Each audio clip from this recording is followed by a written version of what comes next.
Hi friends, అందరికీ నమస్కారం. Welcome to employees updates. పెన్షనర్లకు సంబంధించి ఒక లేటెస్ట్ అప్డేట్ అయితే రావడం జరిగింది. దానికి సంబంధించిన డీటెయిల్స్లోకి వెళ్లే ముందు ఈ వీడియో కనుక మీకు నచ్చినట్లయితే లైక్ చేయండి, షేర్ చేయండి, అలాగే మన ఛానల్ను సబ్స్క్రైబ్ చేసుకోండి. పెన్షనర్లు ఈపీఎఫ్ఓ ప్రావిడెంట్ ఫండ్ నుంచి డబ్బులు తీసుకోవాలనుకుంటున్నారా? అయితే వెంటనే తీసుకోండి. తాజాగా ఉద్యోగుల భవిష్య నిధి సంస్థ ఈపీఎఫ్ఓ ఒక కీలక ప్రకటన అయితే చేసింది. దానికి సంబంధించిన డీటెయిల్స్: పీఎఫ్ ఖాతాదారులకు big alert. Employees provident fund organisation తాజాగా కీలక నిర్ణయం తీసుకున్నట్లు ఎకనామిక్ టైమ్స్ పేర్కొంది.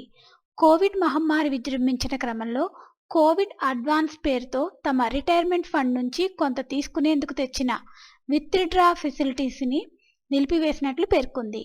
అయితే ఈ విషయంపై ఈపీఎఫ్ఓ నుంచి ఎలాంటి అధికారిక ప్రకటన రాలేదు. అయితే ఎవరైనా పీఎఫ్ ఖాతా నుంచి డబ్బులు తీసుకోవాలని భావిస్తే వెంటనే తీసుకోవడం మంచిది. ఈ విషయంపై ఈపీఎఫ్ఓ అధికారిక ప్రకటన వచ్చినట్లయితే ఆ తర్వాత తీసుకోవడం కుదరదు. 2020 ఏడాదిలో కరోనా వైరస్ మన దేశంలో విజృంభించింది. దీంతో లాక్డౌన్ పెట్టాల్సిన పరిస్థితులు వచ్చాయి.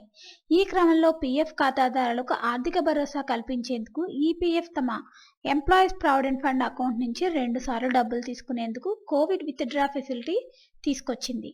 ఈ మేరకు 2020 మార్చిలో ప్రధానమంత్రి గరీబ్ కళ్యాణ్ యోజనలో భాగంగా ఈ ఫెసిలిటీ తీసుకొచ్చినట్లు పేర్కొంది.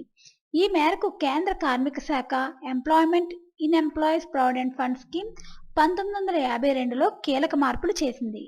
పారాగ్రాఫ్ 68Lలోని సబ్ ఫార్ములా 3లో సవరణలు చేసే అధికారిక గెజిటెడ్ నోటిఫికేషన్ జారీ చేసింది. ఈ నిబంధనల ప్రకారం 3 నెలల పాటు ప్రాథమిక వేతనాలు, డిఎన్ఎస్ అలవెన్స్ల మేరకు లేదా ఈపీఎఫ్ ఖాతాల సభ్యుని క్రెడిట్లో ఉన్న మొత్తంలో 75% వరకు ఏది తక్కువైతే అది తీసుకునేందుకు అవకాశం కల్పించారు. అక్టోబర్లో 15.29 లక్షల కొత్త ఖాతాలు అయితే వచ్చాయి. ఈ ఏడాది అక్టోబర్ నెలలో 15.29 లక్షల పీఎఫ్ ఖాతాలు తెలిసినట్లు ఈపీఎఫ్ఓ తెలిపింది. గత ఏడాది ఇదే సమయంతో పోలిస్తే ఇది 18.22% అధికమని పేర్కొంది. ఈ మేరకు డిసెంబర్ 20వ తేదీన పేరోలా డేటా విడుదల చేసింది. అలాగే అక్టోబర్ 2023లో మొత్తం 7.72 లక్షల మంది కొత్త సభ్యులు ఈపీఎఫ్ఓకు చెందిన సోషల్ సెక్యూరిటీ స్కీమ్ కిందకు వచ్చినట్లు పేర్కొంది. గత ఏడాదితో పోలిస్తే ఇది 6.07% అధికమని పేర్కొంది.